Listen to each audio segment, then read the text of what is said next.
This has to be the highest stakes derby between Aston Villa and Wolves in the Premier League era. Both teams are having seasons that, really at the beginning of the season, neither fan base, neither club in their wildest dreams could have really imagined. Wolves having lost their manager right at the beginning of the season after having a really horrible summer transfer window, have found themselves riding bad decision after bad luck, after horrible injury crisis, after another, to find themselves in the top half. They were on the cusp of an FA Cup semi-final, and this morning we find Gary O'Neill kind of linked to the Manchester United job. Whereas Aston Villa, they had an incredible 2023, and Unai Emery's men were almost dark horse title contenders. But as both clubs look to cement their position into European football, Champions League for Aston Villa, and who knows what for Wolves next year, this is a massive six-pointer of a derby that's going to mean much, much more than just the derby itself, but it's going to have a material impact on the European spots across the Premier League. In the video today, we're going to be previewing what this means for both clubs. We've been covering Aston Villa and Wolves throughout the season because both teams have had lots of great results. They've been lots of fun to watch. And, for me as a neutral in the Premier League, there have been two clubs that I love to see guys going against the grain, fighting against the big boys. And when it comes to the style of play for both teams, they don't fit the mould. They're going about things in a very individual way. So in the video today, we'll be previewing how they're going to face up, how they're going to match up, where this game will be won and lost, and really everything else in between at any point in the video today. If you do laugh, you learn, you like something, or you get into a fight in the comment section or whatever, please do like and subscribe to the channel. We're pushing for 10,000 subscribers before the end of the season, and we cannot do that without your support. So if you enjoyed the preview today,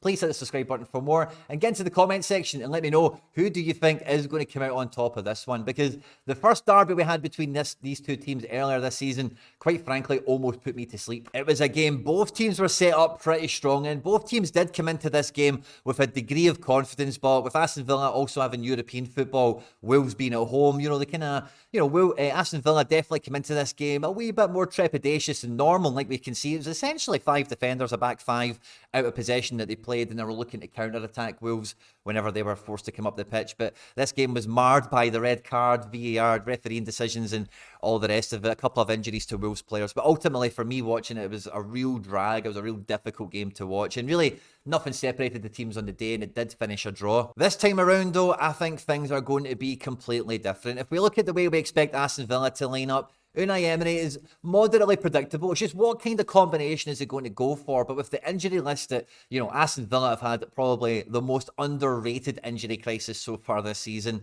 It just depends on who's available. When we look at the back four, I think Big DC, Diego Carlos will come in alongside Pau Torres. Moreno has been favoured more often than not than Digne recently. And when you've got Ezri Konsa coming in at this right centre-back, this right-back role, this feels like a really strong, almost basically first choice defence here for Aston Villa. And in attack, having the likes of Watkins high off the international break, Moussa Diaby still fit and available, as well as Leon Bailey. It feels like they've got their best attacking choices. But what Aston Villa's primary strength has been for me this year against the competition in the league, and what's made Unai Emery's formation, strategy, tactics, and whatever Aston Villa very unique, is the midfield, and that is probably where they are the weakest. Having Douglas Luiz and Yuri Tielemans probably filling in the engine room here. This is not the apex midfield combination for Aston Villa. We all know Douglas Luiz is probably the number one midfielder, but we know Boub Camara, with McGinn being suspended as well, putting Tielemans into this firing line here against the likes of Lamina, João Gomez, and Sarabia, who we know is going to be very busy, as well Ramsey. I suppose maybe those guys will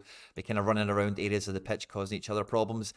Then this is maybe, as much as Aston Villa do come in this game at home with a really strong defence, good attacking outlet here, the middle of the pitch is probably where the game for me is going to be decided, because with the absentees that Aston Villa have, this has been where Wolves' strength has really came out over the last couple of weeks, because the back three that they've got of Kilman, Dawson and Totti isn't necessarily, going to be pulling up trees and getting rave reviews and terms of the Premier League and European standings and whatever, but the way they play and the way they operate has been very, very effective, and it allows this midfield to, when they are in possession of the ball or when they are in transition, a lot of control to get into key positions where the opposition are vacating spaces, to pick out passes and to counter-attack and go up and beyond. And when you've got the likes of Semedo and Nuri coming out wide, Aston Villa, who want to stay nice and narrow, will be forced to kind of maybe stretch their defensive resources a little bit wider than they normally would.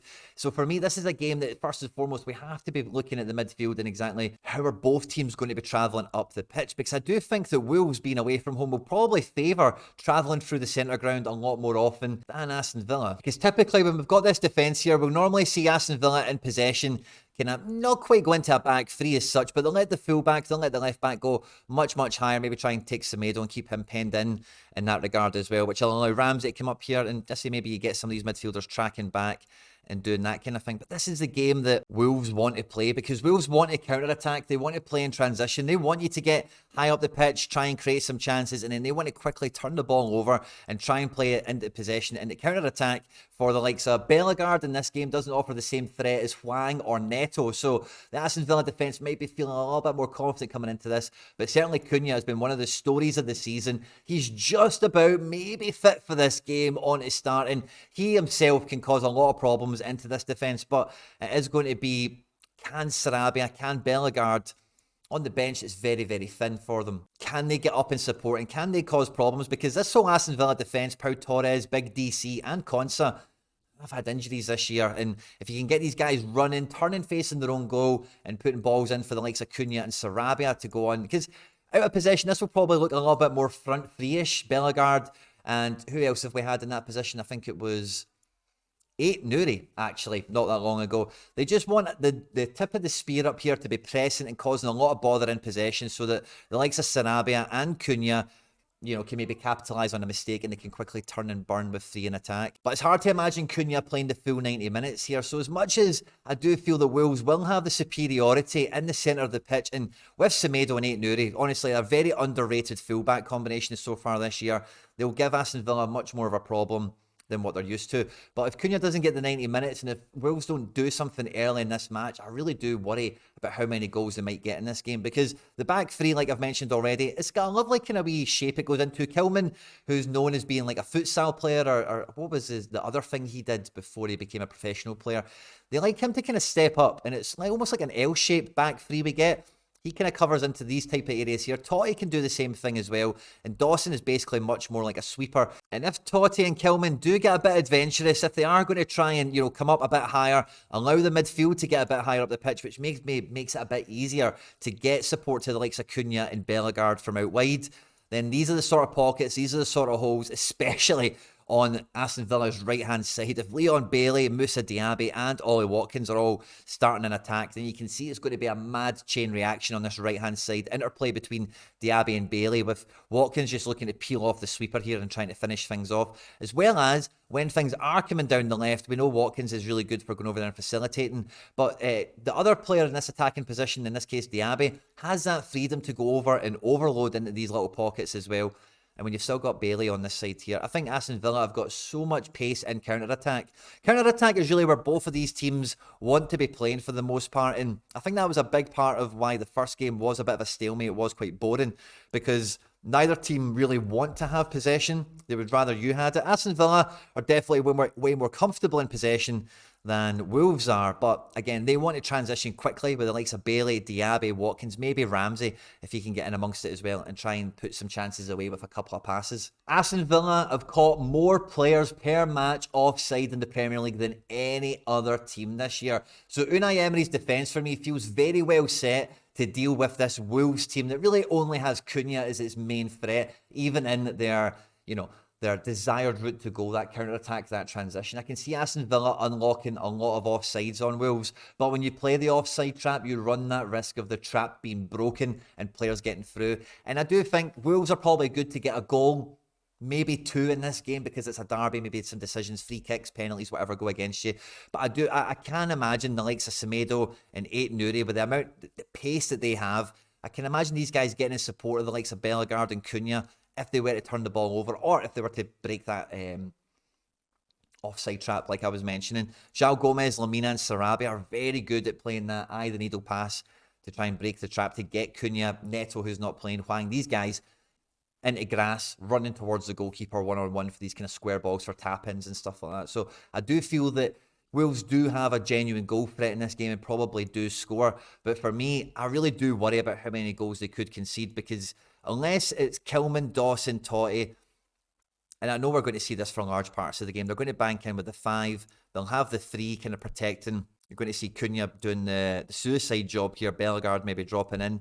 And they're going to have to be like this for huge portions of the game if they are going to keep the game tight and keep themselves in the match to try and get that counter-attack. Now, I know Sheffield United are absolutely terrible, and this Aston Villa team is a little bit stronger, but this is the sort of vibes this match could potentially give me if Wolves do camp in, do allow Aston Villa the early opportunity to get into this game, get a goal or two, and then really control the flow and the tempo of the match. Because as much as Aston Villa have been one of the highest scoring teams in the league, and they really are one of the most clinical teams in front of goal this year, a really staunch defence of a back 5 with a midfield 3, like we can see here, or 4 if you want to include Bellegarde, is going to be super difficult for them to break down without the likes of McGinn. And really just overall how thin the bench is. If Aston Villa do start Bailey and Diaby, it doesn't give them much latitude from the bench. Maybe you've got Zaniolo to come on or something, but there's not much there that can really switch things up and really, take advantage of the style of play here. So I think Cunha versus, whoever defender he kind of puts himself onto here is going to be one of the key duels of the match for the 60, 70, 80 minutes, however long we see Cunha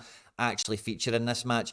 But in midfield, Tielemans and Douglas Luiz faced up against the likes of Sarabia, Lemina and João Gomez is going to be a real test, especially if Bellegarde is dropping into these pockets here. I don't see Aston Villa wanting to go through the middle too often. So the middle ground, whoever does manage to, plant the flag, really control the centre ground of this game might have the way of it.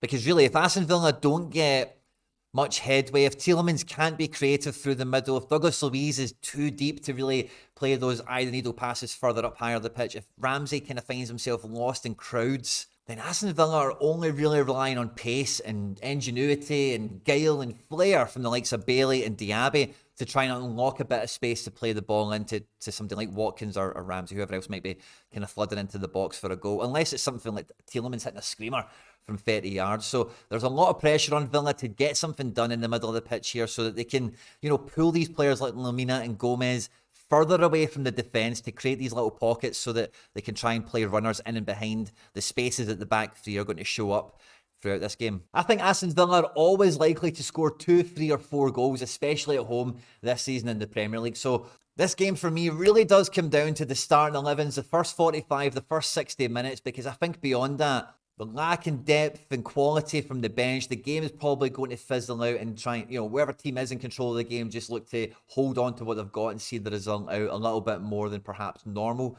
because of that derby atmosphere, especially if Aston Villa are a goal or 2 up. If Wolves are a goal or 2 up, it's definitely going to be the way they move the game. So I think it'll be very fine margins, and I think Aston Villa are going to shade this one out. I think they're going to win by 2 goals to 1. Let me know down in the comment section what you think the final score will be in this game. Who is going to win? Who does it mean more for? On screen there now is some other stuff that I've made that YouTube thinks you might enjoy. I hope you enjoyed this one. If you're going to the game, travel safe. I hope you have fun, and I will catch you on the next one.